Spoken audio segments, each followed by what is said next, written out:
Hi, my name is Kristin and this is Kristin Kraves Books. So Halloween is on a Monday this year, so I get the feeling that a lot of us are going to be sitting at home, maybe giving out candy to trick-or-treaters like I am. We typically get like 100 trick-or-treaters.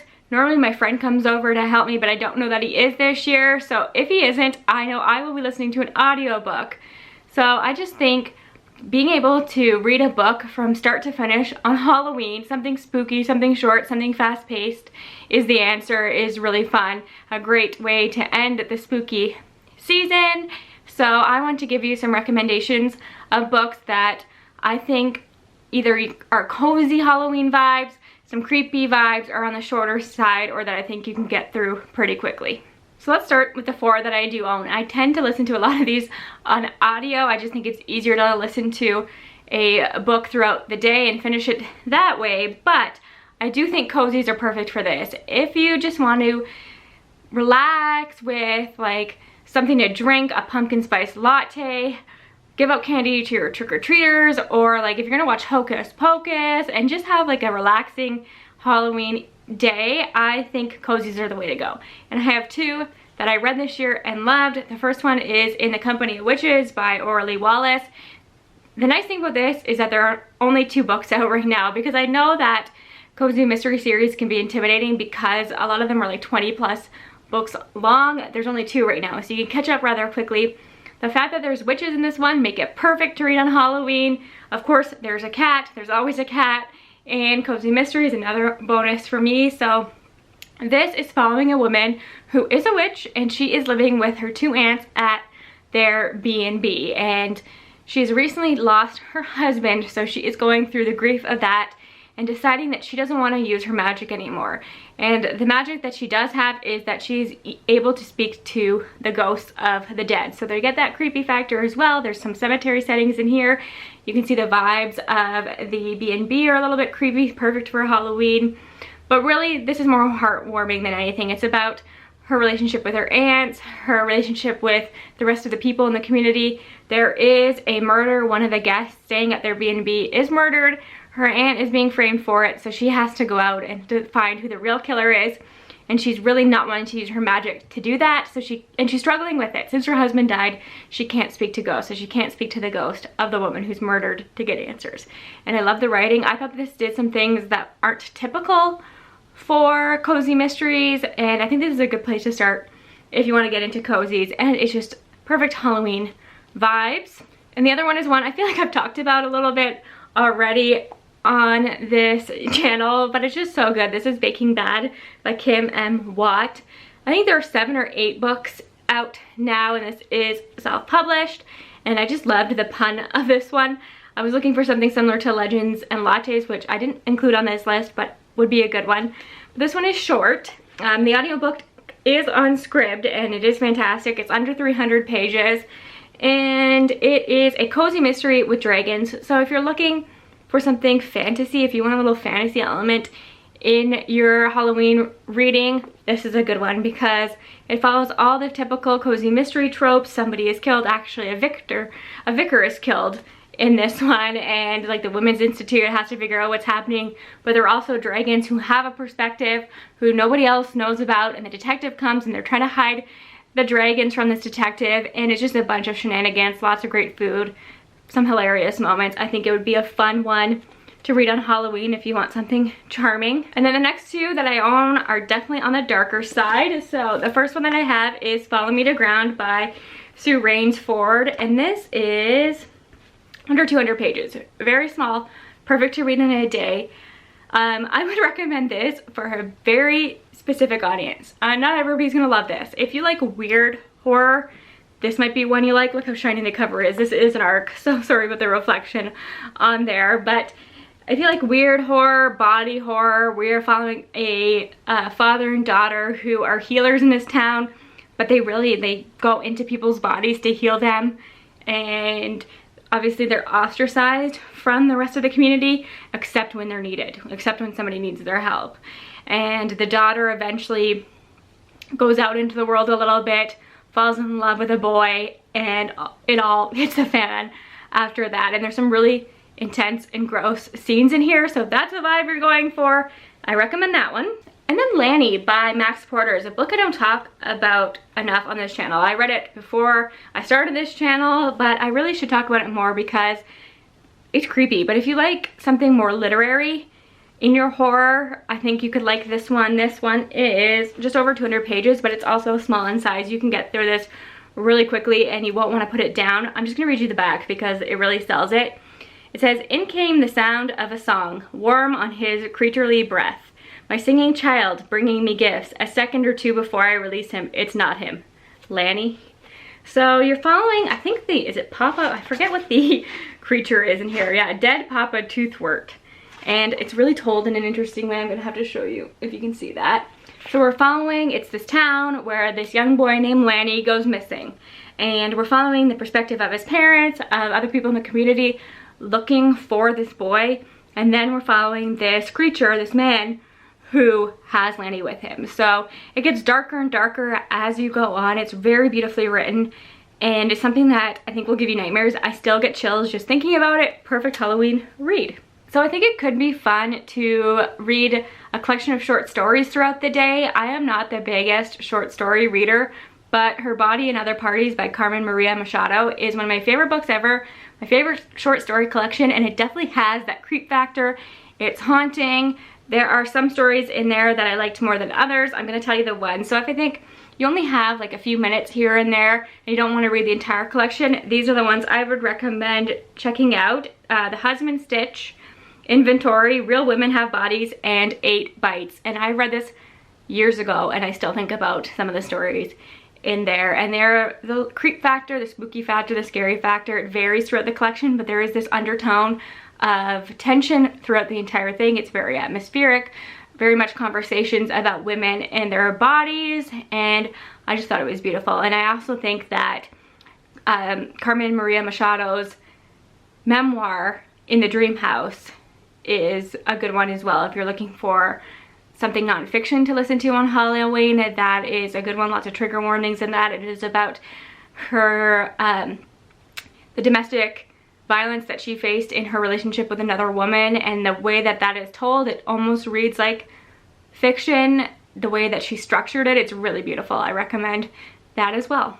I am not the biggest graphic novel reader, but I do love mooncakes, and this I know is recommended a lot. I always turn to it on Halloween. I will probably read it again this Halloween because it takes you 15 minutes to get through, and it's so charming. It's just a love story between a teenage witch and a teenage werewolf. They were friends when they were kids. They're reunited as teenagers. The witch has these grandparents that are so sweet. The whole thing is just so charming, and there's a little bit of a tension. There's a little bit of conflict they have to solve. It's just really sweet. The artwork is charming. It's just everything you would want in a Halloween graphic novel. And then I have 3 more campy, like YA slasher, vampire, paranormal books that I think you can't take too seriously. They are just a campy, fun time, and that is what I was looking for this year and what I tend to be drawn to around Halloween or on Halloween. I listen to all 3 of these on audio, and I recommend doing that. You can get through these so quickly. They are just so fun and readable. So the first one is There's Someone Inside Your House by Stephanie Perkins, and this one has very mixed reviews on Goodreads, and I understand that, but I think you have to go into this just expecting a fun like teen slasher movie. That is how it read to me. You can't get hung up on the killer's motivations or who the killer ends up being. It's more about the slasher bits. That is what I was there for. That is what I got. I thought this was a good time. Didn't love her next book after that, the Woods one. Couldn't buy into that one, but I thought that There's Someone Inside Your House was a campy fun time. And this says, Love Hurts. Makana Young thought she'd left her dark past behind her in Hawaii, settling in with her grandmother in landlocked Nebraska. She found new friends and has even started to fall for mysterious outsider Ollie Larson, but her past isn't far behind. Then, one by one, the students of Osborne Hugh begin to die in a series of gruesome murders, each with an increasingly grotesque flair. As the terror grows closer and her feelings for Ollie intensify, Makani is forced to confront her own dark secrets. So it's fun. I'm just telling you, it's a good time. Don't take it too seriously. And then another one I think you can't take too seriously is Clown in a Cornfield by Adam Cesar, and I finally read that this year, and I will admit I don't think I loved it as much as I see a lot of people love it, But I think that's because you have to get through the setup. The setup, I would say the first third of it is a slog, because I wasn't here to get invested in the character stories. I just wanted a killer clown. And you do get that in spades in the last half. So I think it's worth it to push through. Even recommend skim reading that first bit because it's not important. You're not going to get invested in these characters too much or even care too much when they die. I don't think that is the point of this. So we're following these teenagers in this community. Our main character is new to the town. She's realizing all these secrets. They're obsessed with this clown character that was like the mascot of a factory that's gone out of business. And I won't say who the killer is. I don't want to give too much away. It almost feels like a parody or satirical. Like the motives of the killer are so over the top, but it's trying to say something. So you just have to go along with it. But there are some really gruesome scenes in here. Some really like slasher moments that were very visual and I could see, and you're kind of like, oh, taken aback by them. So I thought that the slasher moments were well done. I will say I've heard the second book isn't as good, so I would just read this first one, but I listened to it over the course of a day. Would be a good one for Halloween for sure. And then I read another one that I think gets mixed reviews on Goodreads, but I thought it was fun. This is The Lost Girls. This is like a teen vampire revenge story. It is compared to John Tucker Must Die with vampires, and that is 100% what it is. We're following these 3 teen girls who are all vampires, and they are getting revenge on the vampire that turned them before he turns somebody else and abandons them like he did with these girls. And the found family aspect that these 3 women, I guess they're women, I always have a hard time with vampires who returned as teenagers, especially this one does have that trope where she forms a relationship with the girl that the vampire wants to turn, but she is 18, the teenage girl in this one, and this vampire we're following is forever 16. It's convoluted, but I think the book is kind of making fun of that trope, making fun of itself. Again, I feel like it's a parody, but the found family tropes are interesting. We do get some graphic kills from these vampires. Our main character does struggle with killing humans a little bit. She has like a code where she only wants to kill certain people, or she lets people attempt to get away first before she kills them. Her other friends, they just kill willy-nilly. It's kind of fun. So it's not that typical trope. I just think it's fun. I listened to it in a few hours. It was just a fun time for me. You do have a sapphic love story, you have found family, so I think it's perfect for Halloween. This next one is a thriller, and you will see there are not a lot of thrillers on my list because I struggle with thrillers, especially domestic thrillers, and I'm working out what I like in thrillers, and I do think a lot of thrillers are on the longer side, and I don't think they'd be good to read on Halloween in one day, maybe the weekend before. But this one is a bit longer, but I think it's so compulsively readable that you could read it over the course of the day. You won't want to put it down because of the nature of the story. And this is Don't Look for Me by Wendy Walker. And this is not your typical thriller in that somebody was killed or murdered and you're trying to find the suspect or any of that kind of thing. You are following a woman who has been kidnapped, and you're getting her perspective throughout the whole thing of her trying to escape. And it's so fast-paced, it gets your heart racing. You're wondering, how's she gonna get out of this situation? Why was she kidnapped?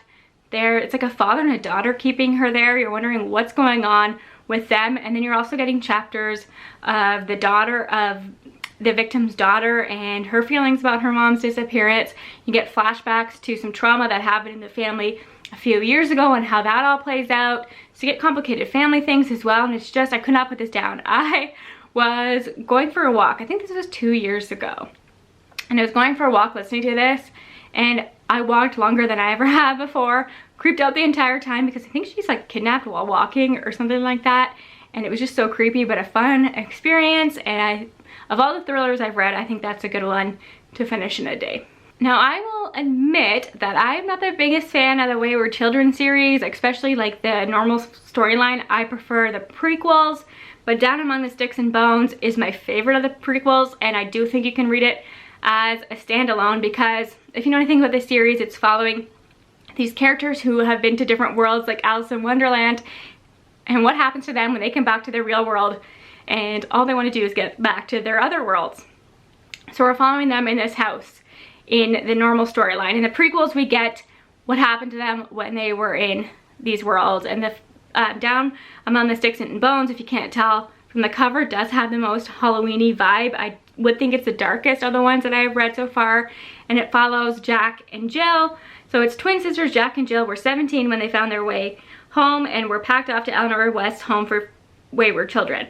This is the story of what happened first. Jacqueline was her mother's perfect daughter, polite and quiet, always dressed as a princess. If her mother was sometimes a little strict, it's because crafting the perfect daughter takes discipline. Julian was her father's perfect daughter, adventurous, thrill-seeking, and a bit of a tomboy. He really would have preferred a son, but you work with what you've got. They were 5 when they learned that grown-ups can't be trusted. They were 12 when they walked down the impossible staircase and discovered that the pretense of love can never be enough to prepare you for a life filled with magic and a land filled with mad scientists and death and choices. So yes, of all the ones I've read in that series, that's my favorite, and I think it can be read on a standalone. These are all short, great audiobooks as well, so perfect for Halloween, as all these are. And then I do think that middle grade, obviously they're quick reads, they tend to be on the shorter side, they're very readable, but I do think they can be scary, and nobody does this better than Catherine Arden, and she has this entire series, but I've only read the first one, as is typical for me. I do want to get through them all. Catherine Arden has proved herself to be an incredible author. She wrote The Bear and the Nightingale, one of my favorite books, very beloved on BookTube, and this is her like horror middle grade series, and I think it's fantastic. This first book, if you didn't have a fear of scarecrows before, you will now. So this is creepy, and it's just following a group of these kids on a bus going on a field trip. Scarecrows involved. It's creepy. You just have to discover it for yourself. It is very short, a quick read, worth it. And then if you like that one, I do think you can probably get through a couple of the others in the series over the course of a day, and it would just be a good time. I should probably be doing that myself. Then I had to include the classic We Have Always Lived in a Castle by Shirley Jackson. Again, this is a shorter book. It's haunting. It follows a main character named Mariquette Blackwood, who lives on a family estate with her sister Constance and her uncle Julian. Not long ago, there were 7 Blackwoods until a fatal dose of arsenic found its way into a sugar bowl one terrible night. Acquitted of the murders, Constance has returned home, where Mariquette protects her from the curiosity and hostility of the villagers. Their days pass in happy isolation until Cousin Charles appears. Only Mariquette can see the danger, and she must act swiftly to keep Constance from his grasp. It's very spooky. Shirley Jackson's a really great writer, and if you haven't read this one, I think now is the time. Halloween's the perfect time to read that one. Okay, 3 more. Here's a popular one that came out this year. What Movies It Did by T. Kingfisher, who you know I fell in love with this year. This is my favorite of her horror that I've read so far. It is definitely on the shorter side. It is 176 pages. So you can get through this one very fast, see what all the hype is about, because I just love it so much. Then you can go down a rabbit hole of T. Kingfisher. I actually think all of her stuff, both her horror and her fairy tale stuff, would be perfect for Halloween, depending on the vibes that you are going for. So check out her entire collection and see if anything pops out for you on there. A Wizard's Guide to Defensive Baking is my personal favorite, but that's just my recommendation. And this one is a retelling of Poe's story, The House of Usher, The Fall of the House of Usher. And this is, if you liked Mexican Gothic, this is a very similar vibe, but more concise. I actually like this one a little bit better. And we're following a main character who is invited to this house of their friends from the past and told that the sister is really, really sick.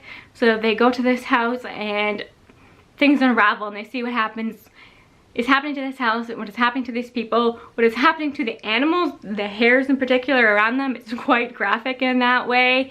And if you just like gothic haunted house stories, you're gonna really like this one. And that atmosphere just gets to under your skin, and it's perfect. It's the perfect vibes. Then I had to include my favorite vampire story on here because it is only 272 pages. If you've been wanting to read something by Sylvia Marina Garcia, because you've seen her books everywhere all over BookTube, I think this is a good one to start with.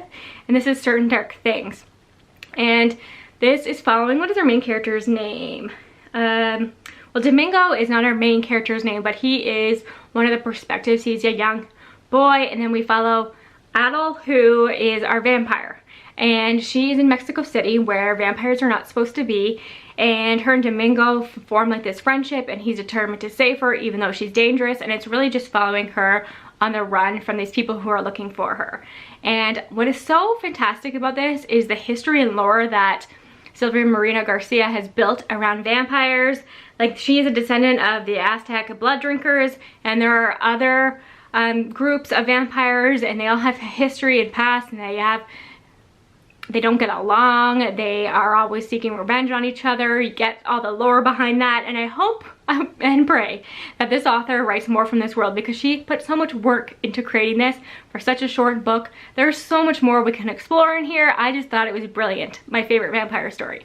So if you want vampires on Halloween, highly, highly, highly recommend that one. The last one is a YA horror, and it's my favorite one, and I was so surprised by this. This is Hold Back the Tide by Melinda Salisbury, and the synopsis is so short. It says, everyone knows what happened to Alva's mother all those years ago, but when dark forces begin to stir in Armskala, Alva has to face a very different future and question everything she thought she knew about her past. So it's really her father's acting a little strange. She has a best friend. There are monsters in here.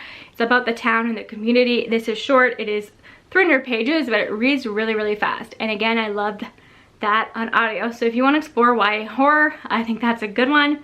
Then the last one I want to talk about is the one that I plan to read on Halloween, because it just looks so perfect, and it is on Kindle Unlimited, which is nice. And it's 169 pages. And this is Autumn Crow by Cameron Chaney. There are not a lot of reviews for this on Goodreads, but I have seen this going around this year, and I've been hearing good things. Again, screams Halloween to me, and I love the synopsis. It says, welcome to Autumn Crow Valley, where every night is Halloween. Enjoy your stay. But first, a few words of warning. Stay out of the forest. Never venture out after dark. And don't stare too long into the shadows. You may not like what you see. Have a pleasant visit. We hope it won't be your last. And I actually think this is a collection of short stories set in Autumn Crow. So that sounds fun, and I think the fact that that is on Kindle Unlimited is awesome. So those are all my recommendations of books that I think you should read on Halloween, and the one that I plan to read on Halloween. If you have any recommendations for anybody else, leave them in the comments. I'd love to hear them. If you read any of these, let me know your opinions. Thank you all for the support. I hope you have a wonderful Halloween. I'll talk to you again soon. Bye for now.